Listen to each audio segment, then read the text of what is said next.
La scène est à vous. Super, merci. D'abord, je suis ravi d'être parmi vous et de pouvoir vous parler de Denodo. Donc, moi, je m'appelle Vincent Fage. Je suis responsable du product management chez Denodo pour l'Europe. Et Denodo, nous, on est éditeur d'une plateforme data. Et je vais vous expliquer ce qu'on propose dans notre plateforme data de Denodo. Donc, d'abord, on vient tous du constat qu'aujourd'hui, les enjeux modernes autour de la donnée, ils sont liés au fait que les organisations ont besoin de plus en plus d'avoir un accès à la donnée. Moi, j'ai tendance à dire que pour se différencier sur son marché, il y a 30 ans, on se différenciait en ayant le plus gros mainframe, les plus gros serveurs. Il y a 15 ans, il fallait avoir le meilleur software, il fallait avoir le meilleur CRM, le meilleur ERP. Aujourd'hui, on va se différencier sur son marché grâce à la donnée. Et pour pouvoir se différencier sur le marché grâce à la donnée, il faut pouvoir accéder à la donnée le plus rapidement possible, de façon fiable. Il va falloir pouvoir la livrer et la démocratiser et surtout de le faire de façon sécurisée en respectant les réglementations et les contraintes qu'on rencontre aujourd'hui. Et donc, en fait, ce qu'on voit, nous, chez nos clients, c'est que on travaille toujours avec des grands comptes et des entreprises qui ont un écosystème data extrêmement complexe.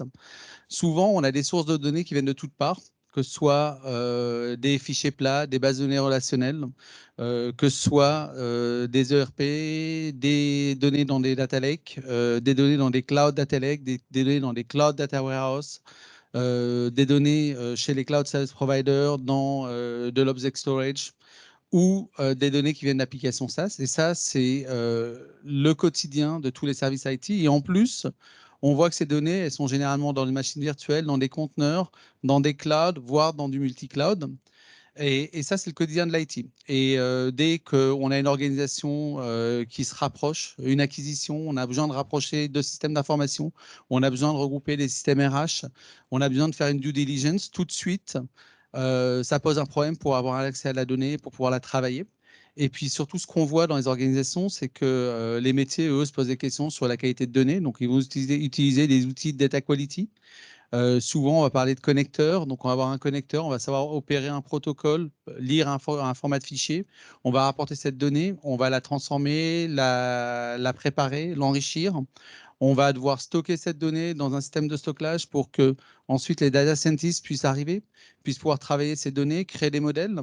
Souvent, le data scientist, il passe 80% de son temps à essayer de trouver où se trouve la donnée, sous quel format la donnée est, d'avoir des droits d'accès. On commence à avoir des problèmes de fuite, des problèmes de gouvernance. Et puis, une fois que le modèle est créé, ce modèle, il va falloir l'entraîner. Il va falloir entraîner ces modèles sur des plateformes de machine learning, d'intelligence artificielle. On va obtenir des résultats. Ces résultats, il va falloir à nouveau les matérialiser, les stocker sur du stockage. Et il va falloir créer des tableaux de bord pour que les métiers, pour que le management puisse prendre des décisions sur la gestion de l'entreprise. Et donc là, c'est une architecture d'intégration classique qu'on va retrouver dans toutes les organisations. Et donc, on va avoir des solutions d'intégration point à point, on va avoir des solutions en streaming, de SB. Mais surtout, ce qu'on voit, c'est que dès qu'on se retrouve avec un IT qui dit, bah voilà, moi, je décide de faire une migration vers le cloud, je bascule vers Snowflake, je décommissionne Teradata et je décide d'uploader. Alors, on peut être... on peut manquer d'ambition au départ, décider de uploader uniquement que les données historiques et puis garder Teradata quand même en prémisse. Tout de suite, on va avoir les métiers qui vont dire non, non, vous ne pouvez pas le faire. Ça m'impacte 20 plus applications métiers. J'ai des centaines d'utilisateurs. Donc, c'est trop compliqué. Il va falloir rentrer dans un projet complexe qu'il va falloir dérisquer et on rentre dans des cycles de développement très longs.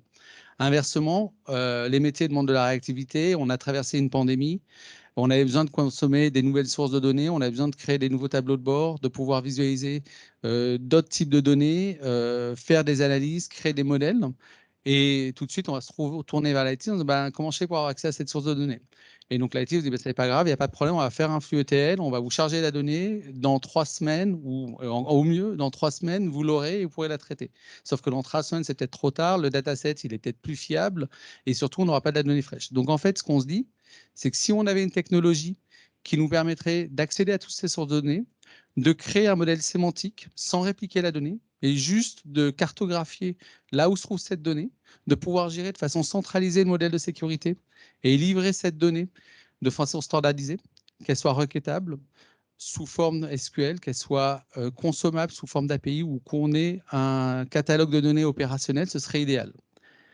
Et en fait, c'est ce que fait Denodo. Denodo, c'est un orchestrateur, c'est un moteur de requêtage, c'est un moteur SQL qui va savoir, sur la base d'un métamodèle, d'un modèle sémantique, développer et documenter dans la plateforme, orchestrer les requêtes et tirer parti au mieux des sources. C'est-à-dire qu'on ne ramène pas du processing dans Denodo, on va s'appuyer sur les capacités de processing des sources.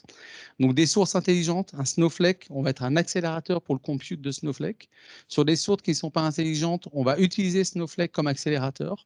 On va pouvoir intégrer, donc on a 20 ans de R&D sur l'optimisation des requêtes dans des environnements distribués. On va pouvoir s'appuyer sur des outils de Massive Parallel Processing.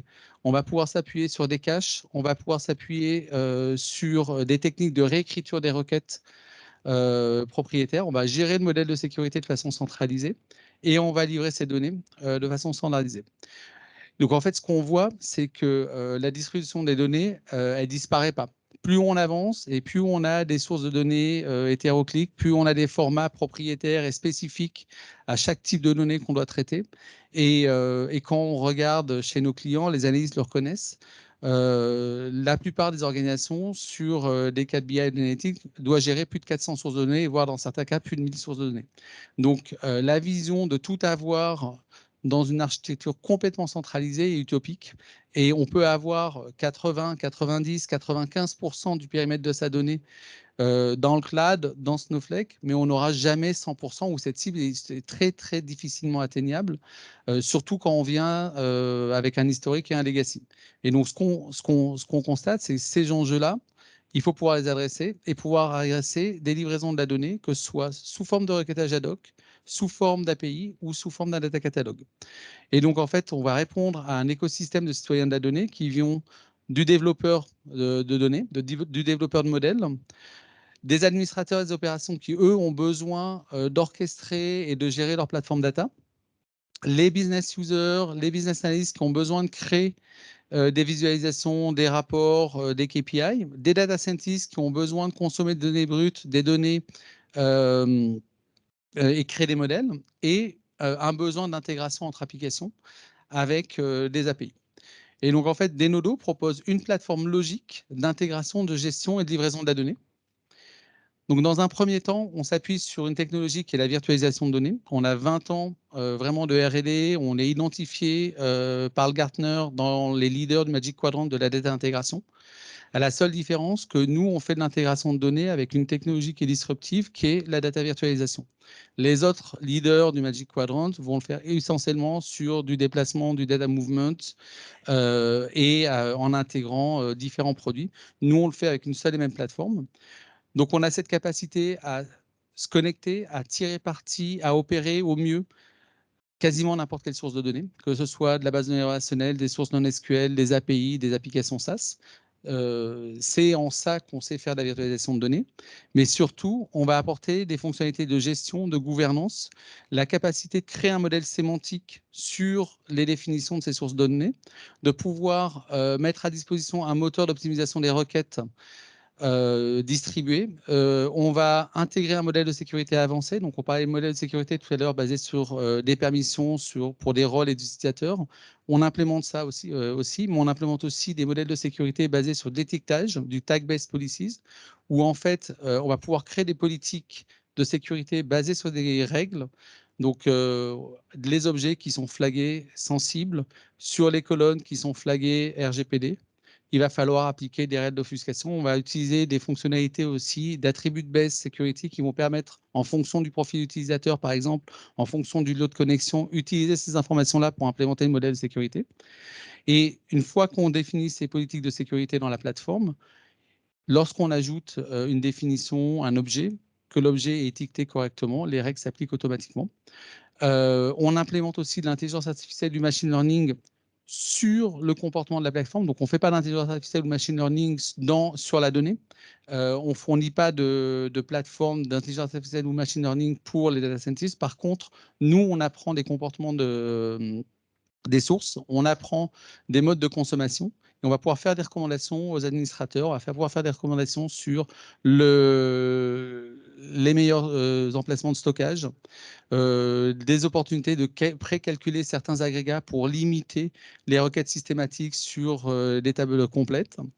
Et ensuite, on va livrer cette donnée donc au travers d'un data catalogue opérationnel qui va être une documentation au travers d'une interface web de tous les objets qui sont à disposition dans la plateforme, au travers de requêtes ad hoc SQL, donc au travers de connecteurs JDBC, ODBC ou connecteurs natifs dans Tableau, Power BI, au travers d'outils de data science dans des notebooks tels que Zeppelin avec des librairies Python et en livrant l'intégralité des objets définis dans la plateforme sous forme de data service, que ce soit des web services, des API REST-JSON, on a un moteur GraphQL aussi. Donc, si on regarde les différents éléments de la plateforme, on a le moteur de virtualisation de données, qui est un cluster qui va s'opérer par-dessus toutes les sources de données et les sources de data processing. Ensuite, pour les développeurs des nodos, les développeurs vont pouvoir utiliser un Design Studio, qui est une application web qui ressemble un peu à un SQL Developer dans lequel on va créer nos modèles virtuels et notre modèle sémantique. Pour les administrateurs et les opérateurs, on a un Solution Manager qui va permettre de gérer la plateforme, le déploiement de la plateforme. Donc, on est capable automatiquement, la plateforme a vocation à être déployée soit on-premise, soit dans le cloud, soit dans les clouds privés de nos clients.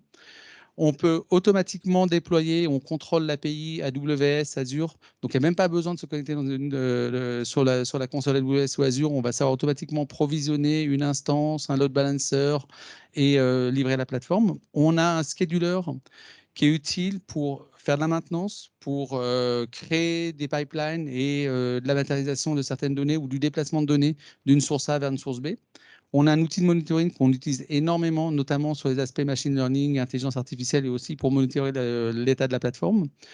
Pour les business users, on distribue un data catalogue qui est un point d'entrée pour introspecter les objets qui sont à disposition pour pouvoir travailler sur et créer des produits de données. Ils vont pouvoir se connecter directement sur les définitions de data catalogue au travers de l'interface SQL, des interfaces ODBC ou des connecteurs natifs dans Tableau ou Power BI. Pour les data scientists, on met aussi à disposition le data catalog qui permet d'avoir un point d'entrée unique et d'avoir une vue SQL enabled de n'importe quelle source de données, même si ce sont des sources NoSQL qui sont en dessous. Et on distribue aussi un notebook Zeppelin qui va leur permettre de faire directement du Python et du R. Et enfin, pour tout ce qui est application to application integrations, on va avoir l'interface API. Toutes ces applications sont des applications web, pas besoin de les installer sur les clients. Sur les machines des clients. On supporte du single sign-on et on supporte la sécurité à tous les niveaux, que ce soit au niveau des clients et jusqu'avec les sources de données. Donc l'architecture, c'est une architecture classique où quand je dis on se connecte à n'importe quelle source de données, on se connecte vraiment à quasiment n'importe quelle source de données. Et quand on a un connecteur, ce n'est pas uniquement notre capacité à opérer un protocole JDBC ou à lire un format de données, mais on sait parler le dialecte natif du SQL Server, Oracle, et on va écrire et savoir déléguer le bon processing sur les sources de données. Quand on va se connecter à un Presto, on va savoir s'appuyer sur le Presto et on va pouvoir déléguer du Massive Parallel Processing sur du Presto. Quand on se connecte à un Snowflake, on va pouvoir faire du buckload, du data movement pendant nos requêtes pour pouvoir s'appuyer sur les capacités de processing de Snowflake. Si on n'a pas de connecteur, on a un SDK. La Commission européenne et un de nos clients, ils avaient besoin de se connecter sur le registre Ethereum et en 2 jours, ils ont créé un connecteur pour pouvoir introspecter et avoir une vision tabulaire du registre Ethereum. Ensuite, on a le moteur de requêtage des nodos dans lequel on va créer les modèles sémantiques. On va implémenter les processus d'optimisation des requêtes. On va mettre en place les règles de gouvernance, les règles de sécurité de façon centralisée. On va implémenter la sécurité basée sur de l'étiquetage de tag-based policy ou du role-based policy. On va pouvoir implémenter les stratégies de caching incrémentales ou complètes et on va surtout permettre de protéger les sources de données. Donc, on va monter en cache des données qui bougent peu. On va avoir tendance à laisser sur les sources, sur les systèmes cibles des données qui sont hautement transactionnelles. La plateforme peut être déployée dans des conteneurs, je disais on-prem ou dans le cloud. Et pareil, la plateforme implémente des fonctionnalités d'analytique, de transformation, d'agrégation. Mais on a aussi un SDK qui va vous permettre de créer vos propres custom fonctions pour pouvoir s'intégrer avec des librairies d'encryption. Donc, par exemple, on travaille en partenariat avec des acteurs de la cryptographie en France. On travaille avec AstraChain sur la partie connecteur pour utiliser AstraChain comme une autre source de données. Et ensuite, on va livrer donc les données au travers d'interfaces SQL, au travers des interfaces de data service, donc des API REST JSON. Tout ce qui est développé dans la plateforme est automatiquement documenté dans un Swagger UI. On a un moteur de GraphQL qui ne fait pas de la corrélation d'appel de service, mais qui traduit directement la requête GraphQL en une requête SQL. Et on a le data catalog. Donc, si on regarde comment on travaille avec des nodos, en fait, dans la data warehouse, la première chose qu'on fait, et c'est ce qu'on a vu tout à l'heure, c'est qu'on crée du storage et on va créer des tables. Nous, on ne fait pas ça. Nous, la première chose qu'on fait, c'est qu'on va se connecter. Donc, nous, on va se connecter à des sources de données, donc des data warehouse, des applications SaaS, et puis on va créer des vues de base. Donc, une vue de base, on ne ramène pas la donnée, on ramène que les définitions de ces vues. Et puis ensuite, on va pouvoir permettre aux équipes IT de créer des flux d'intégration, de créer un modèle d'optimisation. On va pouvoir mettre des règles de protection de ces sources de données. On va pouvoir commencer à intégrer, créer des jointures, des vues dérivées, pour ensuite créer des vues métiers, créer un modèle de sécurité, un modèle d'accès à la donnée, implémenter les politiques d'accès à ces données. Et puis généralement, on a tendance à travailler avec un modèle de contrat. Et donc, on crée des interfaces. Donc, ces interfaces, c'est une définition des objets et des produits de données qu'on met à disposition. Et ça permet aux ingénieurs et à l'IT de refactoriser, de changer à souhait le modèle de données en dessous, de changer à souhait son stockage sans impacter les applications au-dessus qui, eux, vont consommer cette donnée au travers des interfaces SQL ou au travers des data services. Donc, quelque part, comment on répartit l'organisation sur la plateforme des nodos entre les différents personnages que je présentais tout à l'heure? Pour les responsables d'infrastructure, on va avoir les data développeurs et les administrateurs des opérations qui vont pouvoir optimiser les vues de base et les connectivités. Et ensuite, pour les représentants des domaines, les business users, les data scientists ou les applications de applications, on va pouvoir créer ses propres produits de données et ils vont pouvoir s'appuyer sur les produits de données de chacun pour créer des produits à valeur ajoutée.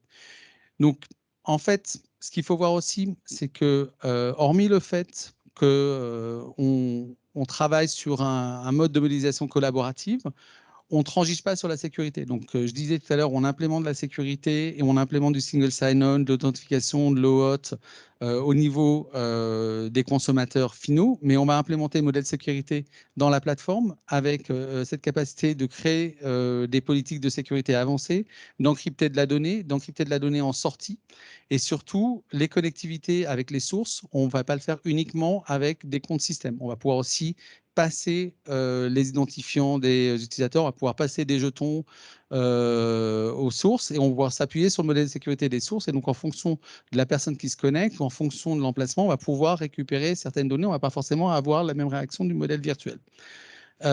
Aussi, en fait, en termes d'architecture, on va avoir plusieurs modes d'architecture. La virtualisation de données classique qui consiste à avoir un outil de BI d'analytique qui lance une requête sur le modèle sémantique pour aller requêter plusieurs sources. Donc, un data lake, un cloud data warehouse, on va remonter une donnée et on va avoir un résultat. Donc, nous, ce qu'on fait, c'est qu'on va faire un plan d'exécution et puis ensuite, on va savoir optimiser cette requête dans des environnements distribués et déléguer le processing aux sources de données. On va aussi pouvoir s'appuyer sur du cache et des fonctionnalités d'accélération. Donc, je parlais tout à l'heure d'agrégats précalculés. Et donc, on va répondre à des cas d'usage assez classiques de BI, d'analytique, de rendre requêtable n'importe quelle source de données et surtout une opération dans des environnements très hétérogènes et hybrides, voire multi-cloud. On parlait de egress cost tout à l'heure. En fait, avec nos fonctions de réécriture des requêtes, ce qu'on va faire, c'est qu'on va déléguer au maximum, par exemple, les agrégats aux sources. Et donc, on va ramener que les données nécessaires. On ne va pas faire d'agrégat, par exemple, en mémoire. Donc, on n'a pas besoin de plateforme Denodo très, très performante en termes de CPU et de mémoire lorsqu'on a des sources très performantes en dessous. Ensuite, je parlais tout à l'heure de la possibilité de s'appuyer sur des moteurs de Massive Parallel Processing. Denodo a des connecteurs natifs avec des Spark SQL, avec du Databricks, de Snowflake ou Presto. Et donc, Denodo est capable, dans l'optimisation des requêtes, de s'appuyer sur les moteurs de MPP pour faire du data movement, pour déléguer des traitements lors de la requête. Et pour les clients qui n'ont pas leur propre moteur MPP, qui ont juste de l'Object Storage, on propose de distribuer un cluster PrestoDB dans Denodo. Et aujourd'hui, on distribue ce cluster PrestoDB sous forme de déploiement sous Kubernetes en ligne de commande. Et bientôt, on l'aura intégré dans la plateforme. Et ça nous permet d'avoir aussi des architectures de type ELT, où on va pouvoir, par exemple, sur la base d'un événement schedulé, sur la base du modèle sémantique qu'on a créé, par exemple, ou sur la base d'un déclenchement d'une plateforme de data science, lancer des requêtes dans plusieurs sources, ramener ces données, les matérialiser dans le data lake, et lancer les traitements au travers du cluster Presto, par exemple. Donc là, on va répondre à des cas d'usage de gestion de data lake, de data science, de migration vers le cloud.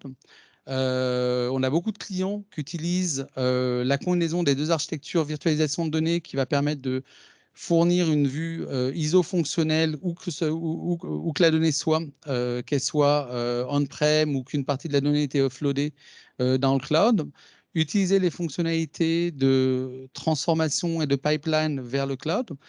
Et donc, je pense à une banque en Californie qui a migré justement de son Teradata vers un Redshift.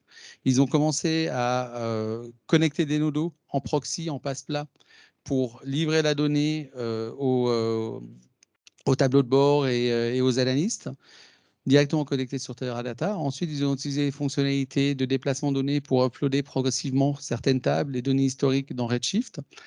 Et finalement, ils ont fini la migration. Ils auraient pu ensuite déconnecter des nodos, mais ils ont décidé d'aller plus loin, de passer sur du Athena et de passer sur du Snowflake. Et donc aujourd'hui, ils sont sur Snowflake. Ils n'ont pas l'intégralité de leurs données sur Snowflake. Ils ont toujours des données on-premise et ils utilisent toujours des nodos pour livrer cette donnée. Il n'y a plus besoin de savoir où se trouve la donnée en dessous. Elle est juste livrée au travers de la plateforme des nodos. Ensuite, on a des architectures un peu plus modernes, notamment des architectures en streaming. Alors, donc, Denodo, ce n'est pas une plateforme de requête continue sur des plateformes de streaming, mais par contre, Denodo, c'est écouter un topic Kafka, une QJMS, sur la base du contenu d'un événement, déclencher une requête dans des sources, déclencher une détection de fraude sur des transactions bancaires. On déclenche une requête sur le référentiel client, sur la base des contrats. On va ramener de l'information et puis on va pouvoir créer un événement enrichi pour alerter un security manager qui pourra prendre les actions nécessaires. Et donc, ou voire même historiser ces données dans le système de stockage. Donc là, on va plus répondre à des cas d'usage d'enrichissement d'événements ou des cas d'usage autour des objets connectés. Et enfin, la plateforme expose des données sous forme de data service. Donc, on pourra utiliser la plateforme soit en alimentation d'une API Gateway, qui, elle, pourra faire de la monétisation des services, qui pourra faire du throttling, soit directement, puisque déjà la plateforme expose toutes les interfaces en OpenAPI. Elles sont documentées. On a une interface Swagger UI de visualisation des services et on va supporter du OAuth, du SAML et on va pouvoir gérer toute l'authentification et la sécurité. Donc, pour finir, si on regarde un petit peu les modes de gouvernance de données avec la plateforme Denodo, qu'est-ce qu'on peut faire? On peut créer un modèle sémantique sur notre écosystème de sources de données. On va avoir les administrateurs des opérations qui vont pouvoir intégrer, se connecter à ces sources de données. Les développeurs qui, eux, vont pouvoir créer le modèle de sécurité, le modèle de gouvernance, le modèle d'accès à la donnée. Les data scientists qui vont pouvoir utiliser la plateforme avec l'outil de Massive Parallel Processing, les librairies Python pour requêter la donnée. les business users et les applications qui, eux, vont pouvoir en self-service ou au travers d'API dédiés se connecter à la plateforme. Les technologies qu'on utilise, elles sont classiques. La moins classique étant le VQL, qui s'appelle le Virtual Query Language, en fait, qui est une dérivation du SQL, puisque tous les objets, toutes les définitions dans des nodos sont faites en VQL, donc c'est du SQL avec une grammaire des nodos. Et ensuite, quand il s'agit de consommer les données, on va le faire en SQL, on va le faire au travers d'interfaces GraphQL, au travers d'API REST ou une documentation OpenAPI. Et donc, en fait, ce qu'on voit, c'est que quelque part, en permettant de faire le lien entre les infrastructures et la modélisation, on va vraiment avoir une approche data mesh où les domaines vont pouvoir créer leur propre schéma virtuel, leur propre base de données virtuelle, créer leurs produits de données. Chaque domaine pourra être autonome sur le stockage et décider où stocker cette donnée au mieux. Et chaque domaine va pouvoir s'appuyer sur des produits de données d'autres domaines pour créer des produits à valeur ajoutée, tout en gardant de façon centralisée le modèle de sécurité et le modèle d'accès à la donnée. Et donc, en fait, c'est en créant et en mettant à disposition cette Logical Data Fabric qu'on va permettre d'implémenter une approche data mesh qui va vraiment permettre de créer ce lien et cette capacité de consommer la donnée où qu'elle soit. Et surtout, ce n'est pas uniquement du traitement de la donnée, mais c'est aussi implémenter le modèle de sécurité et harmoniser la livraison de cette donnée au consommateur. Donc, ce que je vous propose, c'est de vous faire une démo et de vous montrer à quoi ressemble la plateforme. Donc, pour la démo, en fait, je vais faire assez simple. Je suis un gestionnaire de portefeuille et je veux présenter les portefeuilles de mes clients au travers d'une application mobile et au travers d'un outil de visualisation de data storytelling qui est Toucan2Co. Alors, j'ai pas vu Baptiste, mais je crois qu'il était dans le coin. Donc, j'ai utilisé son interface graphique pour m'appuyer sur un modèle de données qui, lui, va chercher de la donnée dans différentes sources et en temps réel. Donc, je suis un petit peu petit, donc je suis un petit gestionnaire de portefeuille. Donc, je vais gérer les portefeuilles de mes clients dans une spreadsheet Google dans laquelle j'aurai l'identifiant de mes clients Salesforce et la valeur agrégée de mes portefeuilles. Et je vais vouloir aller chercher dans Salesforce les noms, prénoms et adresse email de mes clients. Et puis surtout, je voudrais représenter ces portefeuilles en temps réel avec le taux de change de l'euro avec les principales devises. Donc, je vais me connecter à la source XML qui est le taux de change de la banque, de l'euro qui vient de la Banque centrale européenne. Donc, c'est une source de données qui est mise à jour 2 fois par jour. Et je vais pouvoir vous présenter ces données live directement au travers de l'application Toucan2Co. En revanche, ce n'est pas très professionnel de gérer les portefeuilles de ses clients dans des spreadsheets Google. Donc, si je me fais racheter, je vais pouvoir plutôt avoir envie d'utiliser un modèle de données où j'ai le détail de mes portefeuilles dans une base de données Postgre et je vais aller chercher le cours de chacune de mes valeurs au travers d'une autre API qui est Alpha Vintage. Et donc là, je peux avoir beaucoup de succès, ça marchera très bien. Et puis, quelque part, je peux me dire, bah, écoutez, ça ne me protège pas tellement ma base de données Postgre. J'ai beaucoup d'opérations et d'appels très transactionnels.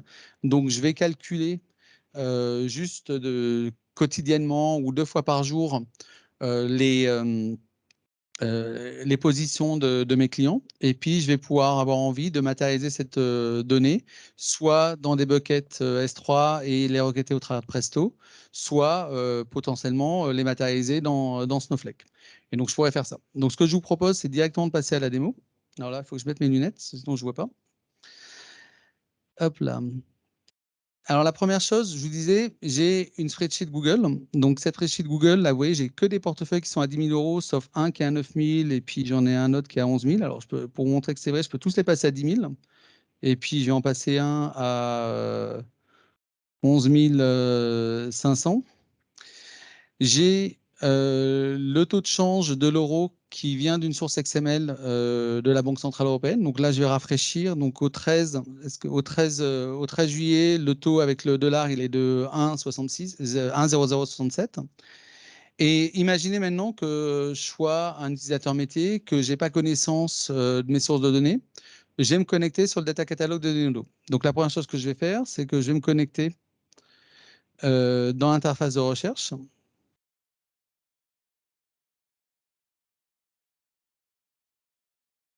Voilà, ça s'appelle l'effet démo. Donc, ce n'est pas une vidéo. Voilà, je me connecte. Donc, quand je rentre dans cette interface de recherche, j'ai des informations sur les vues que j'ai récemment utilisées, les vues qui sont le plus souvent utilisées. J'ai des statistiques sur les catégories, les étiquettes. Et puis là, j'ai cherché, par exemple, tous les objets qui ont le mot-clé portfolio. Et puis, je sais que ce portfolio, en fait, il vient d'une base de données virtuelle qui s'appelle Denodo 8. Alors oui, en fait, j'étais sur le point de vous dire, j'ai hésité à vous faire deux démos et j'avais une démo avec Citybike. Donc, heureusement que je ne l'ai pas faite. Et la démo est à peu près la même, c'est le même jeu de données. La seule différence, c'est que je me connecte à des données qui viennent d'ailleurs de Snowflake, mais que je fais ensuite avec le Notebooks de la prédiction sur. Mais l'intérêt qu'on a pour le coup, c'est qu'on peut permuter et utiliser les prévisions météo en temps réel pour prévoir l'utilisation des vélos dans la ville de New York. Donc là, c'est pas une démo avec Citybike puisque c'est avec Toucan. Et donc là, par exemple, je regarde et j'ai, faut que je le retrouve. Voilà, j'ai une vue qui s'appelle DV Contact Portfolio Full. Donc là, j'arrive dans une interface de collaboration. Vous voyez que j'ai une notification qui arrive. Je peux collaborer. Donc, je peux faire, les utilisateurs peuvent donner un feedback sur le niveau de qualité de données. Je peux donner un warning et notifier les utilisateurs sur le fait que cette donnée risque d'être décommissionnée bientôt. J'ai donc une représentation de quelques métadonnées qui ont été agrégées de façon collaborative. J'ai une définition du schéma de la vue qui est utilisée dans l'outil de visualisation.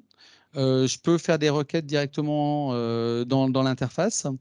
Et surtout, j'ai une visibilité sur la traçabilité des données. Donc, vous voyez que le modèle dont je vous parlais tout à l'heure, c'est cette vue-là que j'utilise. J'ai une source de données qui est Salesforce, j'ai une source de données qui est ma Google Spreadsheet, et j'ai une source de données qui sont mes devises de la Banque centrale européenne. Et puis, vous voyez, surtout, j'utilise un objet qui s'appelle une interface, que je vais utiliser tout à l'heure et que je vais changer. Aussi, dans ma synthèse, je vois que j'ai un lien vers une application qui est l'application Toucan Touco. Et si je viens dans cette application directement, j'ai mes tableaux de bord et je vais pouvoir aller directement visualiser mes portefeuilles. Et vous voyez que j'ai tous mes portefeuilles et comme par hasard, j'en ai un là qui est à 11 500 € avec le taux de change et le dollar. Alors, je peux aller voir le détail de mes portefeuilles. Donc là, vous voyez, j'ai tous mes portefeuilles qui étaient à 10 000 € qui viennent de ma Google Spreadsheet et j'en ai un qui est à 11 500 $. Si je change de devise, instantanément, oula, théoriquement, ah voilà, théoriquement, il ne devrait pas me faire le coup, voilà. Donc en fait, j'ai une autre démo aussi où je fais de l'encryption, je protège les données, donc c'est pour ça que ça affiche encrypté.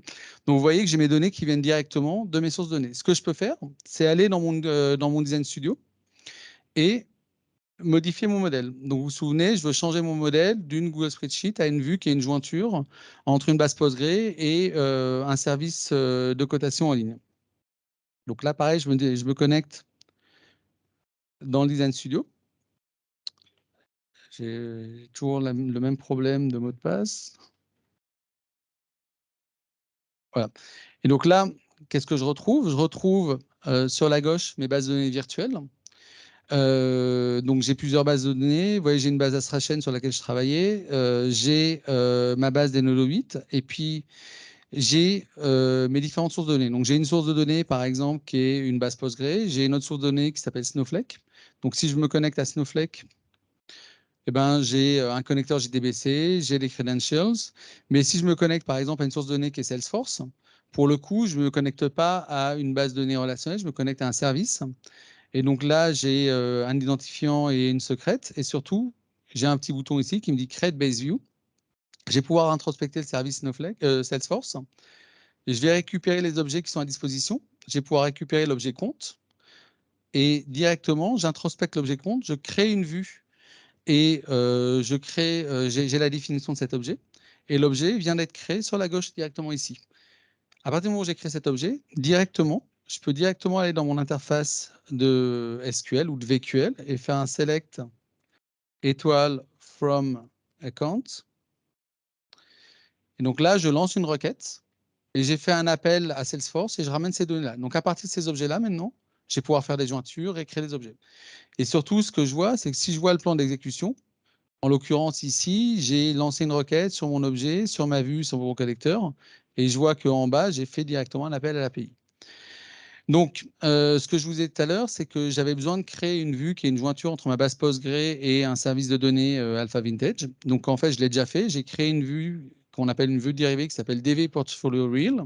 Si je vois cette vue-là et si je regarde cette représentation, c'est une agrégation entre mes deux sources de données et surtout l'interface, si j'exécute cette vue, si j'y arrive, voilà, cette interface me ramène exactement le même format que ce que j'avais dans ma spreadsheet Google. Donc, des identifiants Salesforce et des valeurs agrégées de portefeuille que vous voyez qui ne sont plus à 10 000 €, puisque ça vient d'une base Postgre et du coup en temps réel de la source de données. Donc, qu'est-ce que je vais faire?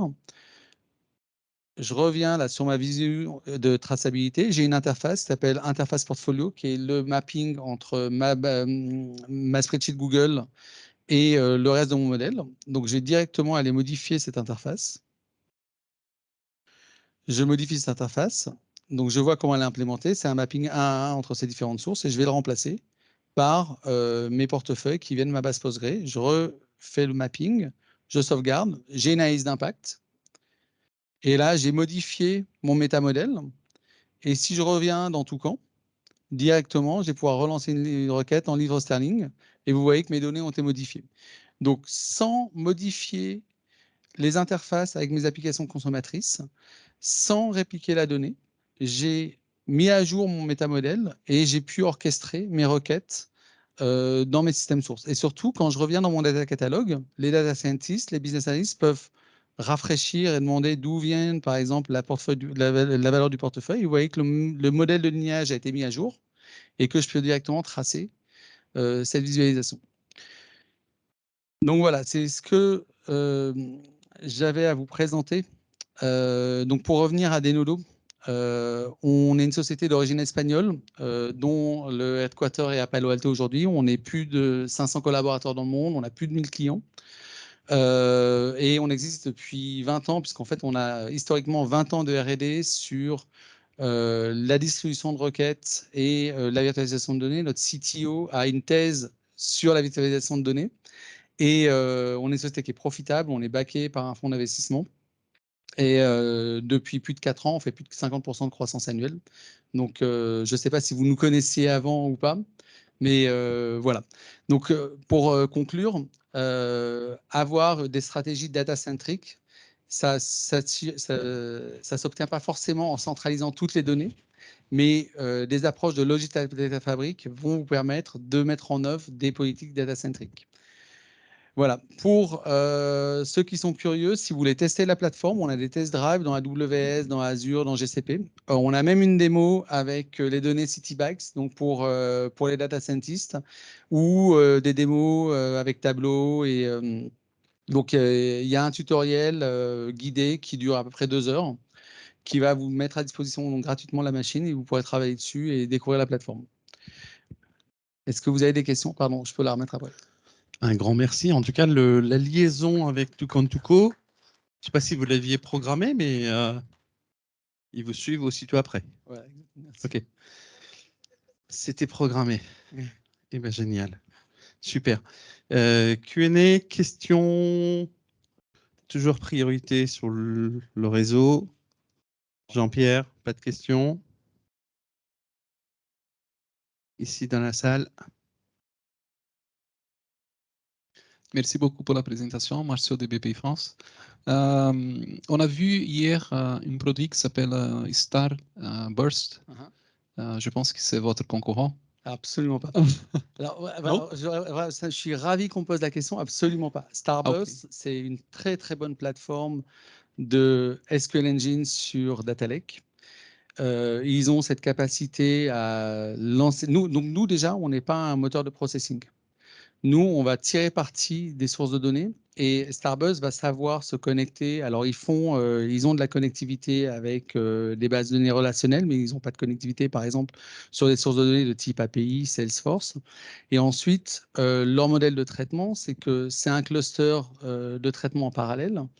Et la plupart du temps, ils vont ramener les données dans le data lake pour lancer les traitements dans le data lake. Nous, ce qu'on va faire, c'est qu'on va déléguer le processing au maximum. Donc, Starburst, c'est une très bonne source de données pour nous, qu'on va pouvoir utiliser comme cache, mais ce n'est pas la seule. Donc, on va pouvoir utiliser un Snowflake. On propose, Starburst, c'est une distribution de ce qui était appelé, de Strino, qui était anciennement Presto SQL et qui est un hard fork de Presto. Nous, par exemple, on utilise PrestoDB. qui existe aussi sous une forme de distribution commerciale qui est Ahana. Donc nous, pour le coup, on est agnostique et on va utiliser les choix de nos clients. Mais Starburst va amener, on parle de data mesh, mais quand on parle de data mesh, il n'y a pas que le processing. Il y a toute la partie modélisation sémantique, modèle de sécurité, toute la partie collaborative qui permet de créer des produits de données, qui va vous permettre de consommer la donnée, toute la partie finalement qui est tournée vers les domaines. On ne la retrouve pas dans cette capacité de processing. Donc en fait, on est tous des acteurs du data mesh à des niveaux différents. Et nous, on va vraiment s'appuyer sur les capacités de processing d'un Starburst, par exemple. OK, merci. Une autre question aussi, oui, petite. On a vu, vous avez montré en fait qu'il y avait plusieurs couches en fait pour justement arriver sur la couche d'exposition. Ouais. Notamment, on va requêter des bases de données. Vous avez montré là au début qu'on peut requêter des bases de données type Oracle, DB2, etc. Imaginons qu'on a des bases de données production et qui du coup on veut taper dans cette base de production. Est-ce qu'il existe un mode de permettre de forcer l'application de Nodo, de ne pas taper au-dessus un pourcentage spécifique sur la base, étant donné que, par exemple, la production nous donne seulement 10% de la capacité de processing. Est-ce que je peux configurer ça sur des Nodo? Alors, on a un composant qui s'appelle le Resource Manager, qui va vous permettre d'abord de protéger votre source. Et pour le coup, nous, ce qu'on offre, c'est cette protection des sources. Donc, on va implémenter ces règles de limitation des ressources. Et puis, peut-être que vous, on vous donnera plus d'accès. Et en fonction de votre profil utilisateur, peut-être que sur la base de production, vous aurez droit à 100% de la ressource. Donc, le Resource Manager, c'est un bon mode de fonctionnement, mais aussi la possibilité de créer des agrégats précalculés, par exemple, de regarder le comportement des sources. On va pouvoir précalculer certaines sources de données, enfin, certains agrégats, les mettre sur le cache, utiliser le cache par exemple. Et donc la virtualisation de données, ça ne s'oppose pas forcément à la matérialisation de données. Par contre, ce qui est important, c'est d'avoir la bonne plateforme de data governance pour pouvoir mettre en place les différents scénarios qui sont virtualisation plus matérialisation de données de façon intelligente.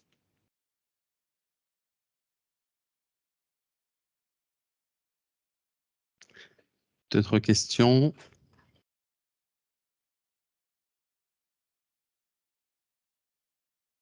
Du coup, vos concurrents? Alors, nos concurrents. Parce que si Starburst n'est pas un concurrent, qui seraient vos concurrents? Donc, nos concurrents, c'est d'abord le dogme des architectures. C'est le dogme de la réplication de données. C'est toi, ça. C'est donc non, mais c'est un concurrent en fait, sans le savoir. Non, mais enfin, c'est réaliste. C'est qu'aujourd'hui, on a des concurrents sur l'intégration de données. Il y a d'autres acteurs qui font de la virtualisation de données, pour pas les nommer, TIBCO par exemple, qui ont un moteur de virtualisation de données, mais plus à destination de leur outil de BI qui est Spotfire. D'accord. Donc c'est un concurrent et puis on n'a pas forcément les mêmes outils. Un concurrent peut être un Starburst quand ils veulent avoir la plus grosse part du gâteau. Parfois, on nous a dit, alors moi je sais pas, les gens de Snowflake sont partis ou ils sont encore là? Snowflake, non, ils sont là.